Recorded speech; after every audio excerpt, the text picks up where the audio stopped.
सत्य को खोजने वाले सभी साधक, स्टार सीड्स और लाइट वर्कर्स सभी को मेरा हृदय से बहुत बहुत प्यार। ये वीडियो बना रहा हूँ थोड़ा जो पहले एक वीडियो बनाया था मदर कुंडलिनी वाला, उसके बारे में थोड़ी सी बात करनी थी और कुछ नए डाउनलोड्स हैं आपके लिए। देखिए, उस वीडियो में जब मैंने कहा कि माँ कुंडली ने कहा कि मेरे बच्चे बहुत सारा एडवेंचर करने के बाद मेरे पास वापस आ रहे हैं, कुछ लाइट वर्कर्स ने ये अंदाज़ा लगाया कि हमें वापस जाना है किसी के पास या क्रिएटर से मिलना है। तो मैं आपको बता दूं, उस का मतलब ये नहीं था। उसका मतलब था कि आपकी कॉन्शियसनेस अब डेवलप हो रही है और आप बहुत सारी उतार चढ़ाव देखने के बाद अब आपकी कॉन्शियसनेस इतनी डेवलप हुई है कि आप उस आदिशक्ति कुंडलिनी को पहचान पा रहे हैं और उसके पास पहुंच रहे हैं, उससे अपना कनेक्शन डेवलप कर पा रहे हैं। दूसरी बात मुझे ये कहनी थी, जब उस संदेश में माँ ने कहा कि तुम बहुत थके हुए हो, परेशानियों से निकल के आए हो, मैं तुम्हें लोरी सुनाना चाहती हूँ बहुत शांत, ताकि तुम मेरी गोद में सो जाओ। मैं तुम्हारे सारे संताप, जो तुमने परेशानियाँ झेली हैं, उसका जो दर्द है वो हर लेना चाहती हूँ। Please allow me. तो उसका ये मतलब था कि जब तुम ध्यान में उतरोगे और माँ को सरेंडर करोगे तो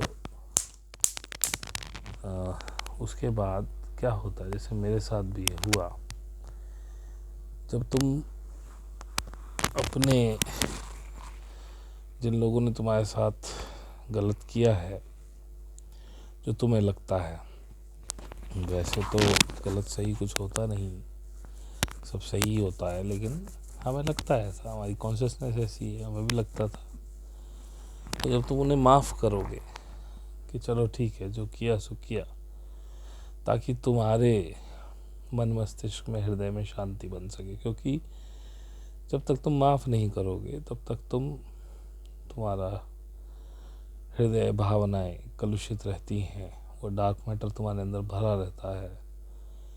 ईश्वर का, परमात्मा का, उस माँ का चैतन्य रूप में आपके शरीर में आने का कोई स्पेस ही नहीं बचता। जैसे पहले भी मैं कह चुका हूँ, अगर किसी गिलास में पहले से कुछ भरा हुआ है, उसमें कुछ और भरना है, तो पहले उसे खाली करना पड़ेगा। तो जब आप हल्के हो जाते हो, लोगों को माफ़ कर देते हो, खुद माफ़ी मांग लेते हो, फिर निरंतर साधना के पथ पर चढ़ते हो, तो यकीन मानिए ये होता है। जैसे जो घटनाएं मेरे साथ घटी हैं वो आज भी वहीं की वहीं हैं, लेकिन जब पहले वो घटनाएं याद आती थी तो थोड़ा सा संताप होता था, मन में परेशानी होती थी, गुस्सा भी आता था, लेकिन अनजाने में खुद को ही हर्ट कर रहा होता था मैं उसमें भी। तो जैसे जैसे ये घटा, ध्यान घटा, अपने अंदर ध्यान होने लगा, जैसे जैसे वाइब्रेशन बढ़ती गई, लोगों को माफ़ करा, माफ़ी मांगी और आगे बढ़ा, वाइब्रेशन आई होती नहीं। माफ़ एक बार करने से माफ़ नहीं होता, धीरे धीरे वो रोज़ ग्रेजुअली एक प्रोसेस है। याद आती है, फिर गुस्सा आता है, फिर माफ़ करते हैं, वो करते करते 1 साल लग गया। 1 साल में न्यूट्रल आया, जहाँ से उनको इस लेवल पे आया कि भाई अब मुझे कोई प्रॉब्लम नहीं। लेकिन मन में एक इच्छा थी, मैंने छोड़ दिया। यूनिवर्स, हे परमात्मा, तू मत छोड़ना। मतलब ठीक है, मुझे कुछ नहीं करना, मैं करना भी नहीं चाहता, मैंने माफ़ भी कर दिया, लेकिन उनको माफ़ नहीं किया जाना चाहिए, कोई और सजा दे पर दे। और 1 साल लगा ये करने में कि यूनिवर्स से भी कहा भाई तू भी माफ़ कर दे, उन्होंने कुछ गलत नहीं किया, वो नहीं करते तो मैं इस बात पे नहीं आता। ये बात मैं 2-4 बार पहले भी कह चुका हूँ। लेकिन उसके बाद क्या घटित होता है कि आज पहली बात तो वो घटनाएं याद नहीं आती, लेकिन अगर किसी स्पेस पे वो याद भी आ जाए तो मन नहीं दुखता, अंदर से कोई गलत भावना, ईर्ष्या, गुस्सा, ऐसी कोई लो फ्रिक्वेंसी वाली चीज़ नहीं निकलती। तो ये माँ का मतलब था कि तुम मेरी गोद में आओ, मैं तुम्हें मीठी लोरी सुना के तुम्हारे सारे संताप, सारे कष्ट हर लेना चाहती हूँ। हर लेती है वो, मानो। विश्वास करके आगे बढ़ना पड़ेगा और कोई चारा नहीं। मैं हूँ कम से कम ये कहने के लिए कि ऐसा होता है। तो उसका मतलब ये था। दूसरी बात यह है कि कॉन्शियसनेस जैसे जैसे डेवलप हो रही है, आपकी सोच बदल रही है, और 5D में ये सोच भी नहीं जाने वाली जो आज आपकी है। आयाम बड़े हो जाएंगे, स्पेक्ट्रम आपकी आँखों का भी बड़ा होगा, कानों का भी बड़ा होगा। आपको बहुत सी ऐसी आवाज़ें सुनाई देने लगेंगी जो आज तक आपने नहीं सुनी।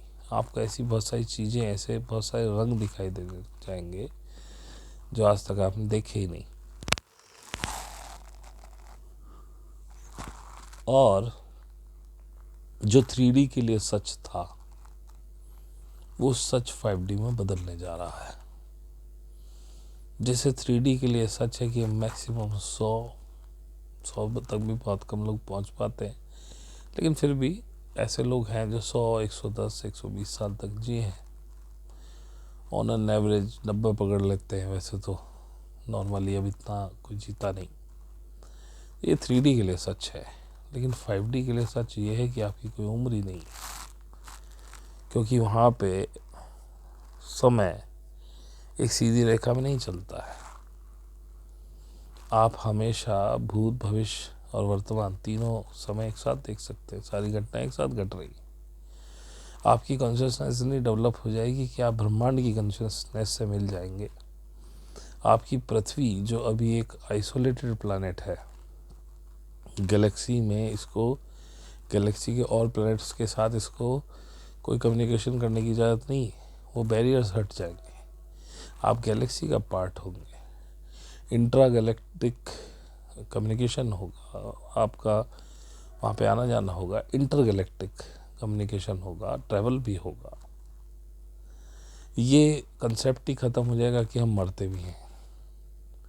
आपका जब मन हट जाएगा, बोर हो जाएंगे आप, तब सोचेंगे कि चलो किसी और डायमेंशन में चला जाए। अब ऊपर की डायमेंशन में जाना है तो उसके अपने तरीके हैं, वहाँ भी ध्यान वगैरह ये हैं, फ्रिक्वेंसीज और बढ़ानी पड़ेंगी।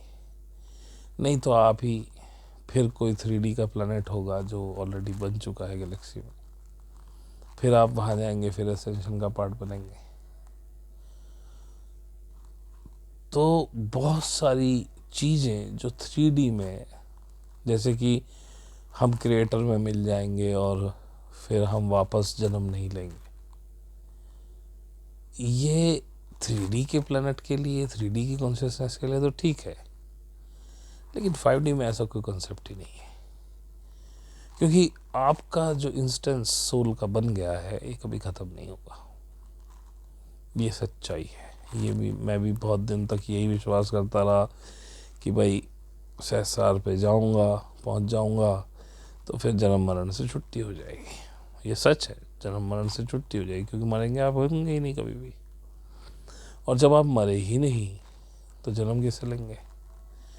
तो ये जो इंस्टेंस आपकी सोल का बना हुआ है, ये पता नहीं कितने लाखों करोड़ों साल से चल रहा है। अगर अर्थ की टाइमलाइन में देखें, वैसे गैलेक्सी में, गैलेक्टिक टाइमलाइन में ईयन्स बोलते हैं, वो ईयन्स ऑफ टाइम। अब एक ईयन में कितने वर्ष आते हैं मुझे नहीं पता, या प्रकाश वर्ष जैसे एक इकाई है हमारे 3D में। तो प्रकाश, पता नहीं कितने प्रकाश वर्षों से आपकी ये सोल चल रही है, पता नहीं कहाँ कहाँ किस किस डायमेंशन में होके आप आए हो, यहाँ कब से फंसे हो ये भी नहीं पता है। तो ये सारी चीज़ें बदलने वाली हैं, ट्रुथ्स बदल जाएंगे। जब विज्ञान बदलने वाला है, जब आपकी गाड़ियाँ क्रिस्टल एनर्जी से उड़ने वाली हैं, जिसमें ना कोई धुआं होगा ना कुछ होगा, तो जब विज्ञान बदल रहा है इसका मतलब ज्ञान बदल रहा है। चीज़ें, कंसेप्ट बहुत सारे चेंज होने वाले हैं। तो हाथ खोल के स्वागत कीजिए। अब आप 5D की जर्नी में हैं और पोर्टल एक्सपेंड कर दिए गए हैं। जो 21/12 का पोर्टल 21/12 में एंड होना था वो भी एक्सपेंड हुआ है, नए पोर्टल्स खुल रहे हैं। और 2023 आगे क्या होने वाला है उसको डिसाइड करने वाला एक ईयर है, क्योंकि इस साल बहुत सारे सोलर फ्लेयर ब्लास्ट्स, बहुत सारे मैग्नेटिक स्टॉर्म्स आपसे टकराएंगे। इसमें आपकी फिजिकल बॉडी और इथेरिक बॉडी, सूक्ष्म शरीर जिसे बोलते हैं, दोनों को इम्पेक्ट होगा। इसके लिए काम कीजिए। फिजिकल बॉडी को संभालना बहुत ज़रूरी है इस समय में, क्योंकि इम्पैक्ट सह नहीं पाओगे, नहीं तो अगर आलस कर गए तो। तभी मैंने कभी आपको, मैं बार बार हर वीडियो में स्पेसिफिकली बोल रहा हूँ, मैंने कभी आपको कुछ खाने पीने से मना नहीं किया, लेकिन अब की अगर आप खाने पीने में थोड़ा सा लालच कर गए तो आप अपनी बॉडी को नुकसान पहुँचा लेंगे। इसलिए हाई वाइब्रेशनल फूड, सात्विक भोजन, शाकाहारी भोजन, अल्कोहल को बिल्कुल त्याग दीजिए, चाय जैसी गंदी चीज़ को त्याग दीजिए। इसके बजाय बहुत सारी अच्छी चीज़ें हैं, जैसे एक अर्जुन की छाल आती है, अर्जुन की छाल के साथ थोड़ा दालचीनी वगैरह मिला करके एक पानी में मिला दीजिए, और शुगर को तो बिल्कुल छोड़ दीजिए। बिना शहद ले सकते हैं उसकी जगह, अच्छा शुद्ध शहद, डाबर वाबर का ना लेना, शुद्ध शहद दीजिए। तो अगर मिठाई लेना है तो छोड़ सकते हैं। अर्जुन की छाल वेरी, देखा जाए तो वो जब उबाल लेते हैं तो बहुत अल्कलाइन वाटर बन जाता है, तो आपको पतला भी करेगा। थोड़ा एक्सरसाइज कीजिए, अपनी मेंटल वाइब्रेशंस हाई रखिए। देखिए, ये जो सारा खेल चल रहा है ये कोई फिजिकल वार नहीं है, ये आप ध्यान कर लीजिए। अगर हम महाभारत 2.0 भी कह रहे हैं तो ये कोई फिजिकल लड़ाई नहीं है, आपको नई मैदान में जाके किसी से लड़ना है। ये सारा स्पिरिचुअल वार है, ये सारा फ्रीक्वेंसी का वार है और कुछ नहीं है। ये जो एलिट्स हैं ये आपकी फ्रीक्वेंसी को लोवेस्ट पे रखना चाहते हैं। फियर, गिल्ट, शेम, इन तीन पे ये कंसंट्रेट किए हुए हैं। जैसे कि आजकल आप देखिए बहुत सी अलग अलग वेबसाइट्स या यूट्यूब चैनल्स या न्यूज़ पे भी जो चल रहा है सब झूठ चल रहा है। जो हमारे पड़ोसी देश का जो बीमारी फैली बताई जा रही है वो भी झूठ है। कुछ लोगों ने, उनके परिचित हैं वहाँ पर, उन्होंने पूछा, उन्होंने कहा बिल्कुल सही है, वहाँ से रेस्ट्रिक्शंस उठा ली गई हैं, 0 कोविड पॉलिसी ख़त्म कर दी गई है।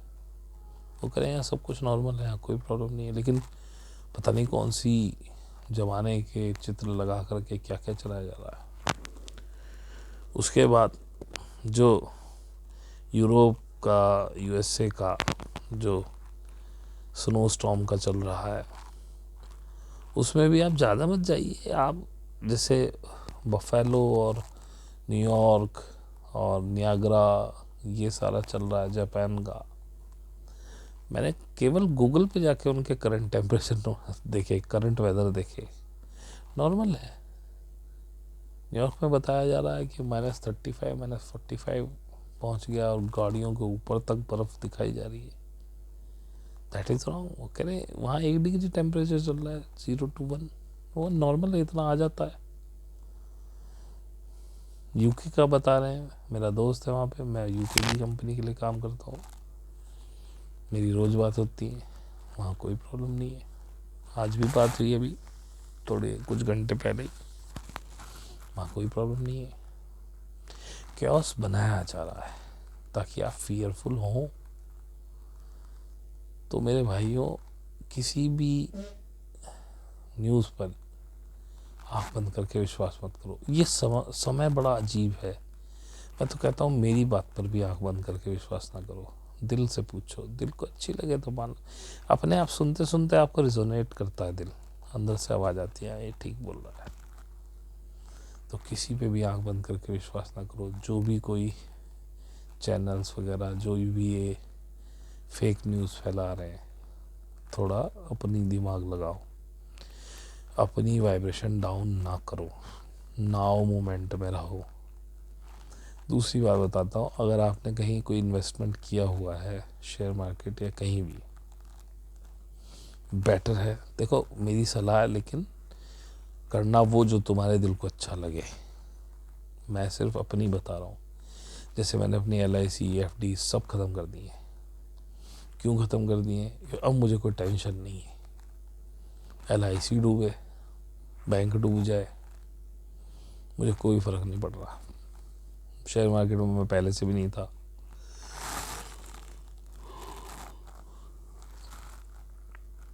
इतना मुझे पता है, न मेरे घर में बीमारी आने वाली है, न कुछ होने वाला है। मैं बिल्कुल सही रहूँगा, मेरे बच्चे बिल्कुल सही रहेंगे। फ्यूचर इन्वेस्टमेंट ज़ीरो है। मैं ये नहीं कह रहा हूँ कि आप अपनी दिमाग लगाओ, क्योंकि जब तक आपके पैसे वहाँ फंसे रहेंगे, शेयर मार्केट नीचे ऊपर गया, आपकी धड़कनें ऊपर नीचे, आप गए फियर में, बढ़ गए टेंशन में। लेकिन फिर भी कह रहा हूँ, सोच समझ के निर्णय लीजिएगा। मैं तो अपनी बता रहा हूँ, मैंने हिम्मत की। आपको नहीं लगता तो मत करिएगा, लेकिन फिर ऐसे सोच के रखिए कि भाई अगर फ़ायदा होगा तो ठीक है, ज़ीरो भी हो जाएगा तो भी ठीक है, फिर आपको फ़र्क नहीं पड़ना चाहिए। मैं ये भी नहीं कह रहा हूँ कि ये शेयर मार्केट ज़ीरो हो जाएगा, क्योंकि मुझे नॉलेज ही नहीं है इस बारे में। लेकिन मैं सिर्फ एक एग्जांपल दे रहा हूँ कि फ्यूचर के लिए जो भी आपने इन्वेस्टमेंट कर दी, उससे आपको टेंशन नहीं होती है। दूसरी बात है, बच्चों की पढ़ाइयों को लेकर बड़े टेंशन में लोग, भाई उन्हें अपनी ज़िंदगी जीने दीजिए। उनको भी आप ध्यान साधना में नहीं ला सकते तो मत लाइए, लेकिन ज़्यादा उनके ऊपर आप भगवान बनने की कोशिश ना करें। आप वो जो करना चाहते हैं उन्हें कराइए। भाई जो आप कराते हैं उनको, जो वो पढ़ते हैं, अक्सर उनके जो मुस्तकबिल होते हैं, या जो कहते हैं जो वो बनते हैं, कैरियर जो होते हैं, वो अक्सर अलग होते हैं। ये मैंने बहुत बार नोटिस किया, मेरे साथ खुद यही हुआ है। और जब ऊपर वाला देने पे आएगा तो दे ही देगा। और अब ये कॉन्सेप्ट चेंज हो रहा है, अब तो आपको खुद लेना है, क्योंकि ये तो होलोग्राफिक अर्थ है, इसमें सारा होलोग्राम चलता है। जो आप फ्रीक्वेंसी क्रिएट करते हैं वही तो यहाँ पे आती है। और ये लोग कर क्या रहे हैं आपके साथ? ये आपको टीवी के माध्यम से आपकी फ्रीक्वेंसी चेंज कर रहे हैं। आपको डर परोसा जाता है, आपको चिंताएं दी जाती हैं। अब वहाँ वार होगी जी, अब पैसे, डॉलर बढ़ गया, अब डॉलर घट गया, अब ये महंगाई, अब साला फूड क्राइसिस, अब करोना, अब भरोना और सरोना, अब हार्ट अटैक्स, अब ये अब वो, मेडिक्लेम करवा लो, नहीं तो बिल कहाँ से भरोगे। अबे जब तुम स्वस्थ हो तो काहे का मेडिक्लेम करवा रहे हो? भाई कल को तुम मर गए, तुम्हारी फैमिली का क्या होगा? LIC कर लो। अरे भाई जब तुम मर गए तो फैमिली जानेगी अपना। अब वो डर आपके अंदर एक सोच क्रिएट करता है, तो माइंड उसमें घुसता जाता है। और जितना ज़्यादा फियर और डर में आपका माइंड आपको लेके जाएगा, वो रियलिटी मैनिफेस्ट होने लगती है आपके साथ। ये आपको जानना होगा, ये इनको पता है, इसीलिए तो ये कर रहे हैं, इसीलिए तो ये कर रहे हैं। अब जो हाई फ्रिक्वेंसीज में लोग हैं जो ध्यान साधना कर रहे हैं और अपनी फ्रीक्वेंसी हाई बनाए हुए हैं, उनको देखिए कितना बढ़िया तरीके से जी रहे हैं ज़िंदगी। अबेंडेंस, अबेंडेंस मतलब फुलफिलमेंट, हर चीज़ आ रही है उनके पास। क्यों?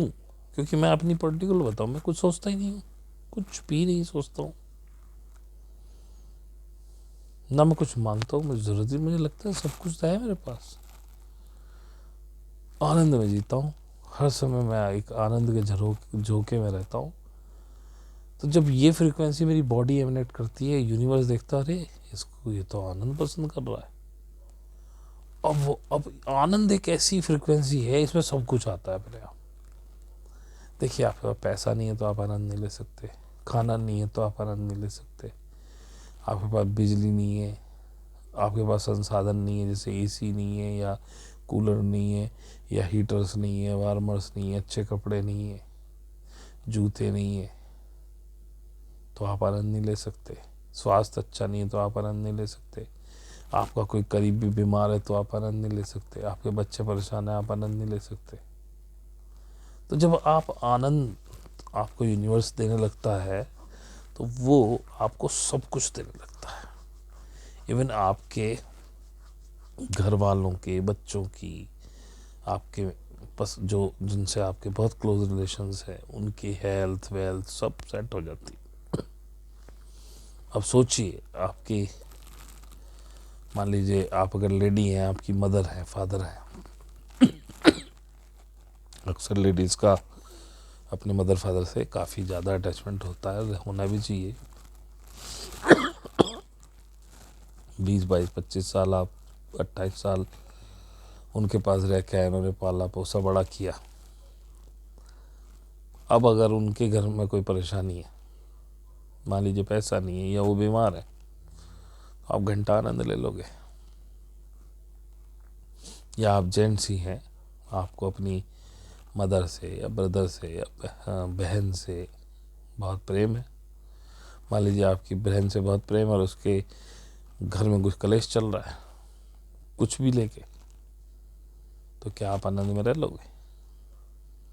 तो आनंद एक बहुत बड़ी फ्रीक्वेंसी है। जब ये आता है तो आपके मिलने जुलने वाले सब, आपसे संबंधित जितने लोग हैं जो आपको इम्पैक्ट कर सकते हैं, वो सारे के सारे अपने आप अच्छे हो जाते हैं। लेकिन जब आप ध्यान करना शुरू करते हैं तो आगे आगे डिटैचमेंट होता है आपका, और जब डिटैचमेंट होता है तो आपको उनकी लाइफों से कोई मतलब ही नहीं होता, तो आप ऑलरेडी और आनंद में आ जाते हैं। ये कुछ थोड़ा सा अजीब है कॉन्सेप्ट, लेकिन हाँ, आप पर्टिकुलर बहुत आनंद में रहोगे। देखिए, मैं कई बार इस बात को बोला हूँ, एक ज़माना था मार्च 2021, मुझे आज भी याद है, शायद 17 मार्च 2021 को मेरी जॉब लगी। उससे पहले तक मेरी हालत ये हो गई थी, 500 रुपये रोज़ कमा रहा था, लेकिन आनंद बहुत था, टेंशन कोई नहीं थी, बढ़िया से बढ़िया खाया और बढ़िया से पहन नहीं पाया, पहनना तो जो था उसी से काम चल रहा था, लेकिन खाया बढ़िया से बढ़िया, अच्छे से रहे। ईश्वर की खाने पीने की पूरी मौज थी, लेकिन तब भी आनंद में थे बहुत। 17 मार्च को जॉब लगी, उसके बाद से ईश्वर की दया से कोई कमी नहीं है, सबका कर्जा उतर गया, बिल्कुल आनंद में हूँ। कोई फ्यूचर प्लानिंग नहीं, कोई फ्यूचर के लिए कोई इन्वेस्टमेंट नहीं है। जो पैसा एक्स्ट्रा बचता है उससे अपना घर ठीक कराया। आज कोई आता है, पहले कोई आता था बिठाने में शर्म आती थी, लेकिन भैया जो है सो है, भाई फकीर आदमी हम तो, कल भी थे आज भी है, कल भी ज़मीन पर सो रहे थे, आज भी ज़मीन पर सो रहे हैं, कोई फ़र्क नहीं पड़ रहा। लेकिन आनंद इतना, अब भाई पैसा भी आ रहा है अपने आप, ना हमें उसकी चाह है, ना हम ये कह रहे कि ना आए, ना हम ये कह रहे कि आए। लेकिन परमात्मा, ये यूनिवर्स, ये माँ हमारी दिए जा रही है खूब, उसका थैंक यू कहते दिन रात हर चीज़ के लिए।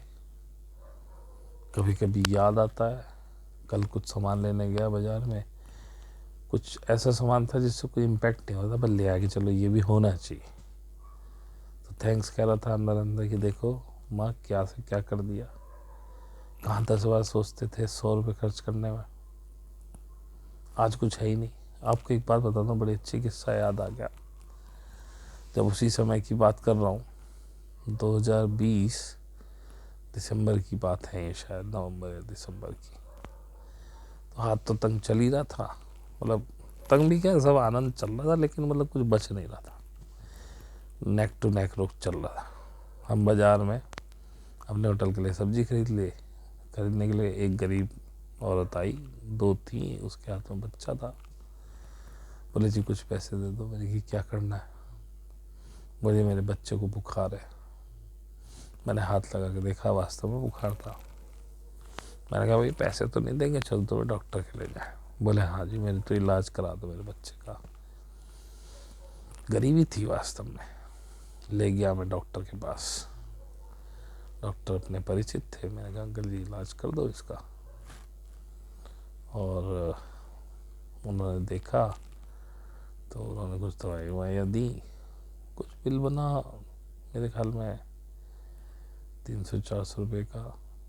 तो मैंने पूछा अंकल ये आज की तो दवाई हो गई, अब ये कितने दिन का इसका इलाज होगा?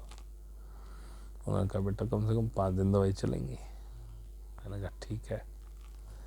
तो मैंने कहा आप 5 दिन के पैसे बता दो मुझे। अब उन्होंने कुछ पैसे बताए, मेरे पास 100-200 रुपये कम थे, जो जितने जेब में थे उतने तो मैं दे आया वहाँ। मैंने कहा जी बाकी आके दे रहा हूँ अभी। बोले ठीक है कोई नहीं। उनसे कह दिया माता जी 5 दिन इसकी यहाँ इलाज कराते रहना आप। पैसे उसको नहीं दिए मैंने। वो बड़ी खुश हुई, बड़ी उसने आशीर्वाद दिए। मैं गया वहाँ से पैसे और लेके आ गया, जबकि मेरे पास कुछ नहीं था। उन पैसों को देने के बाद मेरे गले में 1 रुपया नहीं बच रहा था, लेकिन मैंने कर दिया। कैसे कर दिया, क्यों कर दिया पता नहीं तो 4 बार आदमी सोचता, या उस दिन की दवाई दिलवा देता या ना भी दिलवाता। तो ये जब आप साधना करते हैं, ये प्रेम आपका आ जाता है। और आगे आगे आप देखिएगा, आपकी कॉन्शियसनेस इस तरह से बिल्डअप होगी कि आप जाति पाति धर्म को मानने वाले ही नहीं होने वाले हैं। क्योंकि जब तक आप इसमें बटे रहेंगे तब तक नहीं होगा। और देखिए डीएनए अपग्रेड्स होंगे इसमें। आपको नौशिया, नज़ला, जुकाम, हल्का हल्का बुखार, दस्त, इस टाइप की चीज़ें होंगी। और जब ये डीएनए अपग्रेड होगा फिर आपकी सिर बहुत भयंकर फटेगा, बॉडी में अनईज होगा, जगह जगह दर्द होंगे। और ये तो अब भी होंगे आपके साथ, जैसे जैसे ये मैग्नेटिक स्टॉर्म्स आएंगे, सोलर फ्लेयर्स आएंगी, कि क्योंकि आपकी बॉडी सेंसिटिव हो रही है, अब ग्रास्प कर रही है उस हाई एनर्जी। जब आप ध्यान कर रहे हैं तो कोई पार्ट गर्म हो जाएगा बॉडी का, किसी स्पेशल अंग में दर्द होने लगेगा, सिर फटने लगेगा। ये मैं पहले भी बोल चुका हूँ। इनसे घबराए ना, उस दिन रेस्ट कर लें, ठीक हो जाएंगे। कई बार 2-3 दिन तक भी रहता है, तो ठीक हो जाएंगे। ये आपका डीएनए अपग्रेड चल रहा है। और बता दो 98% जो आपका डीएनए अपग्रेड है वो साउंड्स और लाइट से अपग्रेड होता है। और इस समय सन बहुत अच्छी कोड्स भेज रहा है आपको, तो इसीलिए मैंने कहा था कि सन गेजिंग ज़रूर करें। सन में थोड़ी देर बैठे, चाहे आधा घंटा, 1 घंटा, 15 मिनट ज़रूर बैठे। आपके डीएनए अपग्रेड्स चल रहे हैं वहाँ से। अपने डीएनए को अपग्रेड करने के लिए 2-3 तरीके हैं। एक तो साउंड है, जैसे एक भाटिया जी ने दिया था विंग मेकर का म्यूज़िक है, उसमें डीएनए अपग्रेड के भी म्यूज़िक हैं, उससे भी डीएनए अपग्रेड होता है। दूसरा, आप जब मेडिटेशन करते हैं उससे भी डीएनए अपग्रेड होता है। तीसरा, जब आप प्रकृति में जाते हैं, ग्राउंडिंग मतलब प्रकृति में घूमते हैं, उससे भी डीएनए अपग्रेड होता है। और ये सन गेजिंग वगैरह से।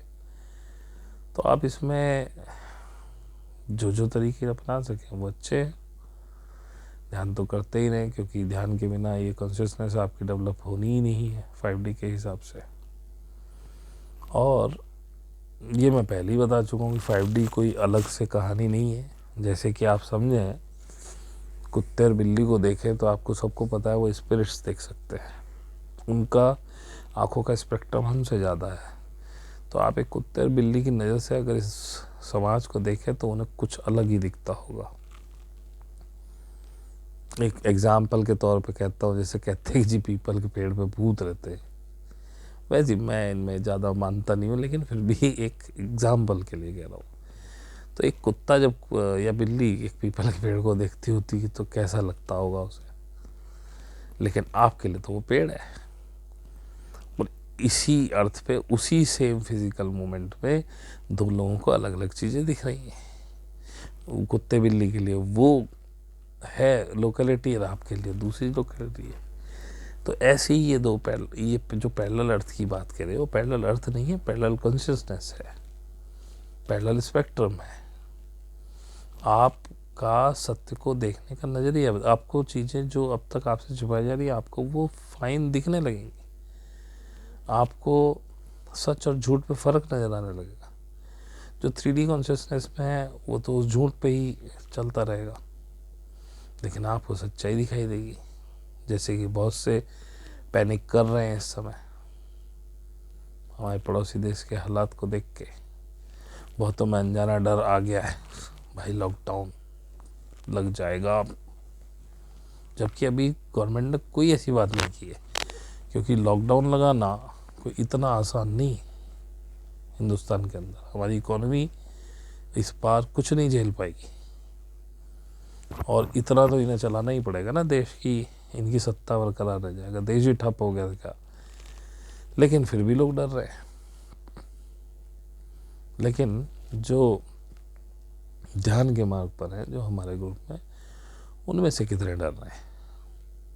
जो ध्यान ही नहीं कर रहा है या एंटरटेनमेंट पर्पज से पड़ा हुआ है या वैसे ही देख लेता है वीडियोस, जो फॉलो नहीं कर रहा उसके लिए तो मैं कुछ भी नहीं कह सकता। लेकिन जो फॉलो कर रहे हैं उनका मुझे पता है वो डर नहीं रहे। जो बिल्कुल अभी स्टार्ट किए होंगे उनकी तो मैं नहीं कह सकता, क्योंकि ध्यान से कॉन्शियसनेस वैसी हो जाती है, आपको सच्चाई दिखाई देती है। उनको तो आप बताने जाएंगे तो वो आपको बेवकूफ़ बताएंगे। और देखिए 2023 ही आगे के इवेंट्स को डिसाइड करेगा कि 23 के बाद दूसरा मौका मिलेगा कि नहीं मिलेगा, किसी को कह नहीं सकते। जितना आप एक्सपेंड कर पाएंगे 23 में, क्योंकि देखिए गैलेक्टिक फेडरेशन भी डायरेक्टली अर्थ की किसी भी मामले में इंटरवीन नहीं कर सकते हैं। ये सारा आप लाइट वर्कर्स का काम है फ्रंट एंड वॉरियर्स आप ही हैं।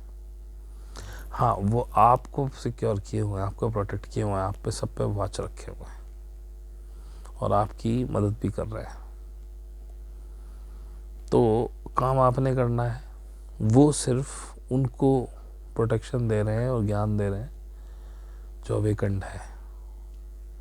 आपका काम है जो अवेकंड नहीं है उनको जगा के आगे बढ़ाना।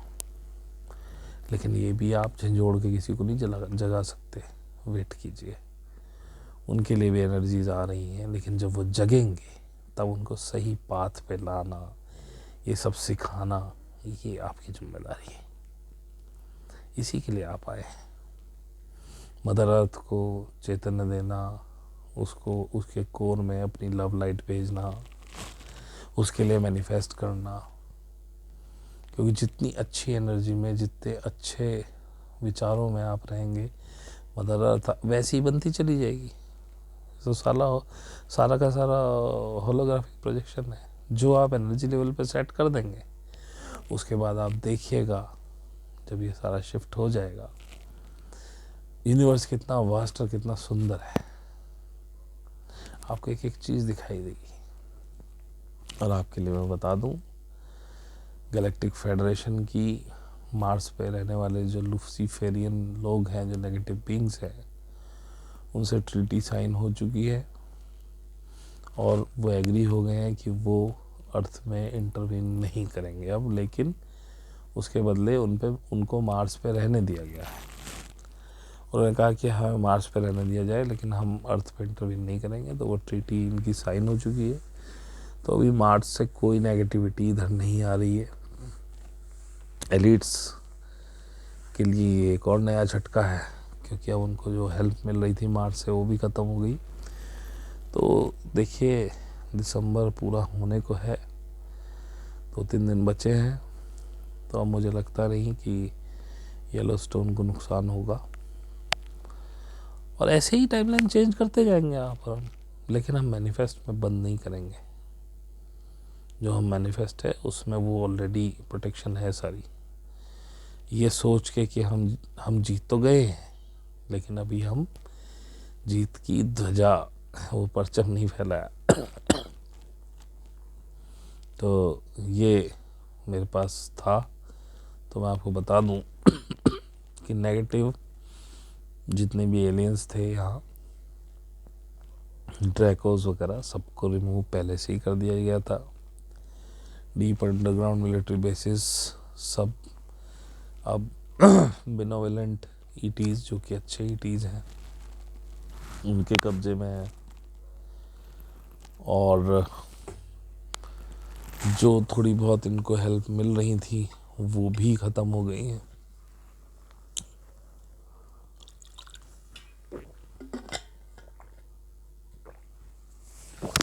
तो आप बिल्कुल भी ना घबराएं किसी भी चीज़ से, सब अच्छा अच्छा होता जा रहा है। अब आप जितना अच्छा मैनिफेस्ट करें और जितनी अच्छी एनर्जी में खुद को रखें, बस यही आपको जिताने वाली है, और यही अर्थ को आगे बढ़ाने वाली। इसलिए मैं कह रहा हूँ 2023 डिसाइड करेगा सारा कुछ। 2023 के एंड तक क्या होता है, कैसे कैसे, या मिडिल तक क्या होता है, उस हिसाब से आगे की टाइमलाइंस, क्योंकि टाइमलाइंस अनंत हैं। ऐसा नहीं है कि एक चीज़ जो आपको समझ में आ गई वही है। टाइमलाइन अनंत है।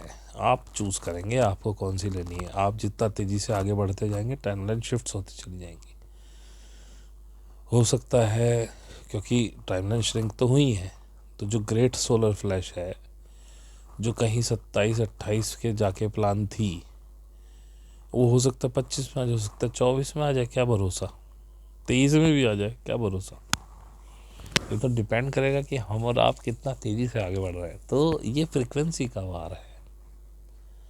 इस बात को दिमाग में बिठा लीजिए, जरा भी नेगेटिविटी नहीं आनी चाहिए। इसीलिए पिछले एक वीडियो में मैंने बोला भी था कि अगर आपकी कोई टॉक्सिक रिलेशनशिप है जिसकी वजह से आपकी वाइब्रेशन डाउन हो रही है, तो उस टॉक्सिक रिलेशनशिप को एक नतीजे पे पहुंचा लीजिए कि वो सॉर्ट कर लीजिए उसे। अगर आपके झुकने से, आपके चुप होने से सॉर्ट हो जाए, बहुत अच्छी बात है। अगर सीधे सीधे ये कह के सॉर्ट हो जाए कि भैया ठीक है हम हैं साथ में, पर आप हमसे वास्ता न रखिए, हम आपसे नहीं रख रहे, और वैसे सॉर्ट हो जाए तो भी अच्छी बात है। और अगर अलग होके सॉर्ट हो जाए तो भी अच्छी बात है। लेकिन 2023 में इन टॉक्सिक रिलेशंस के साथ अपने वाइब्रेशन किसी भी कीमत पर डाउन नहीं करने। कोई आपको आर्थिक नुकसान पहुंचा रहा है, पहुंचा लेता, भाई तू लेके नहीं बैठ, खत्म कर कहानी। यकीन मानिएगा वो कभी खुश नहीं रहेगा। और आप अगर अच्छी वाइब्रेशन में आगे, आप 6 महीने में पता नहीं क्या मिल जाए आपको। जब मेरे पास पैसे नहीं थे, बाजार का कोई 8-1 लाख का कर्जा था, मेरे लिए बहुत बड़ा चीज़ थी। कैसे करूँगा, 500 रुपये रोज़ कमाना हूँ। सबको हाथ जोड़ के मना कर रखा था, भैया अभी है नहीं तो परेशान ना करो, होंगे पहुँच जाएंगे। एक बार बोला ही था कि प्रभु बाकी तो सब ठीक है, परमात्मा बस भाई किसी की उंगली ना करवा मेरी तरफ, मुझे बर्दाश्त नहीं होती आंखें लोगों की, इनके कर्जे उतरवा दे कैसे भी करके। देखो परमात्मा ने क्या गेम चलाया, सबके साफ। तो भाई कुछ नहीं कह सकते, वो परमात्मा, वो यूनिवर्स आपको क्या दे जाए, बस वाइब्रेशन हाई रखिए। ये पूरा गेम वाइब्रेशंस का है। और जो कहते हैं ना जैसे 5G रेडिएशन से नहीं बच सकते, मैंने देखा है भाई जी। मैं आपको टिप्स दे रहा हूँ, हाइड्रेट रखिए बॉडी को पूरी तरह से। दिन में कम से कम 10-10 मिनट के लिए 2 से 3 बार ग्राउंडिंग कीजिए। अगर आप, ज़रूरी नहीं है खेत में या किसी उसमें जा, आप फ्लैट में भी रह रहे हैं, चाहे 10वीं मंजिल में रह रहे हैं, अपने फर्श पे बैठ जाइए। सर्दी है, मुझे पता थोड़ा टफ है हमारे एरिया में, लेकिन करिए। और जिसका हार्ट चक्र जागृत हो गया, उसको 5G का रेडिएशन नहीं छू सकता, ये आप जान लीजिए। क्योंकि हार्ट चक्र आपके आसपास एक इतना बड़ा एनर्जी का फील्ड बनाता है। मैंने खुद देखा है अपने मीटर पे कि जब बाहर की एनर्जी 0.6 चल रही होती थी, जो फील्ड होता था हॉरिजॉन्टल फील्ड, हॉरिजॉन्टल होता है, पता नहीं क्या एच फील्ड लिखा होता है, जब वो बाहर 0.6 हो रहा होता था तो मेरी बॉडी पे 1.2 चल रहा होता था। मतलब वो उससे बड़ा एक एनर्जी का गोला तैयार कर देती है आपके आसपास, आपका हार्ट चक्र, क्योंकि वो बहुत एनर्जेटिक है। और वो फ्रिक्वेंसीज आपको परेशान नहीं करती, करेंगी भी नहीं। इसकी पहचान ये है कि आप देखो, शरीर आपका साधना में भी गर्म होता है, लेकिन इसमें भी बॉडी हीटअप होने लगती है, आंखें जलने लगती हैं, घड़ी के सेल कमज़ोर हो जाते हैं बहुत जल्दी, घड़ियाँ बंद करने लगती हैं, स्लो होने लगती हैं। यानी कि ये फ्रीक्वेंसी फायर हो रही है। अभी हमारी घड़ी बहुत जल्दी सेल खा गई इस बार, अभी नया डाला है और देख रहे हैं कि बराबर फ्रीक्वेंसी बहुत ज़्यादा जा रही है, एच फील्ड बहुत ज़्यादा जा रहा है, ई फील्ड भी बहुत ज़्यादा जा रहा है। तो ग्राउंडिंग मैंने देखा, अभी करके देखा है, ग्राउंडिंग करते ही ई फील्ड 0 हो जाता है और एच फील्ड भी थोड़ा काफ़ी कम हो जाता है।